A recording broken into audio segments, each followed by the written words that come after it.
So continue. Halacha number 14. And it says, it is prohibited for a person to appeal for judgment from heaven. There is divine retribution against his fellow who wronged him. Okay. So, 1 second, let's see. For example, by saying, may HaShem judge between you, me and you. Rashi to Rosh Hashanah. So basically, that's what Sarah said about Abraham, right? And may HaShem judge between you and I. And guess what? She died first. So the way we have to understand this thing is Hashem saw what happened. Like why? But without this person's declaration that Hashem is going to be a judge, so Hashem is not going to be judge; it's going to be a different judge. You understand? But when person says it out loud, what happened? What happens? His case is being opened in Shemayim, and they say, "Yeah, we just got complained about such and such individual. From who? From such and such individual. Let's investigate this complainer, right? This plaintiff, if he's actually a kosher person himself." And they start digging the file of this complainer, and they see, okay, maybe he's right. No, he's right exactly in what he's saying. That person caused him damage or embarrass him of this and that. But he himself has all of the other different issues, and he caused many people damages, right? And he embarrassed many other people for his 30, 40, 50 years of life, right? So now we have to judge him first. And this person who actually complained, who asked for divine judgment and retribution. So he's being judged first. And this fellow that wronged him, he's going to get judged also. But second, so if every person knew the consequences of his action, he would not do that. It's not smart. It's not smart to call the judgment upon himself. Plus, as we said, Hashem is running the world. He does not need our instruction. He does not need to tell him that somebody wronged me. I mean, he knows, right? This prohibition, however, applies only if he has recourse to attain justice. If he has recourse to attain justice here on earth, otherwise it is permitted. So, what does it mean? 24. By summoning the fellow in a Beis Din, Jewish court of law. So basically, they say, okay, so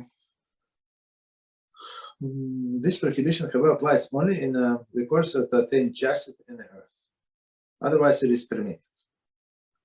Okay, so they're saying that, of course, you can the proper way when one Jew has anything against another, we have to go to the Beis Din, right? And they say you're allowed to resort. I'm not sure why would they say. Maybe that's not the meaning of the verse. Maybe I misinterpreted. One more time. This prohibition, however, applies only to the recourse to attain justice, recourse to attain justice on the earth.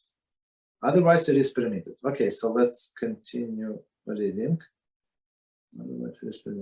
And anyone who cries, but he's going to, I mean, it is permitted, but he's going to judge first, if that's what he wants, yeah. And anyone who cries out to heaven about his fellow, he's punished first, exactly as we said, right? It's from Talmud. He's punished first. I mean, are you allowed to do? Yeah, you're allowed to do call for a judgment, but guess what? I mean, you're allowed to call for a judgment. I think that's the link. You're allowed to step back. If you can resolve this thing in an earthly court, that's what you must do. If earthly court, for whatever reason, cannot do that, for example, there were no witnesses, not enough evidence and stuff like that, so they say, look, based on the evidence that you presented, it's not enough to decide your case. Okay, so this guy, he wants to call for judgment in heaven. Okay, they say, okay, you're allowed to ask for justice. Okay, you're asking for justice on one hand. On the other hand, as we said, you're going to be punished first. Not for this specific thing, but for other things that the person did during his lifetime. So commented the Gemara Rosh Hashanah 16b declares, whoever submits judgment for his fellow to heaven is punished on his own sins, for his own sins first. Okay, so with totally irrelevant sins. So basically, this guy, the way I see, he's so not right. It's only unbelievable. So Hashem was planning to give him some time to do teshuva for whatever sins that he was doing, and now this person he canceled this extension of time, like by himself, by asking the judgment for another person. I don't think it's smart. Right?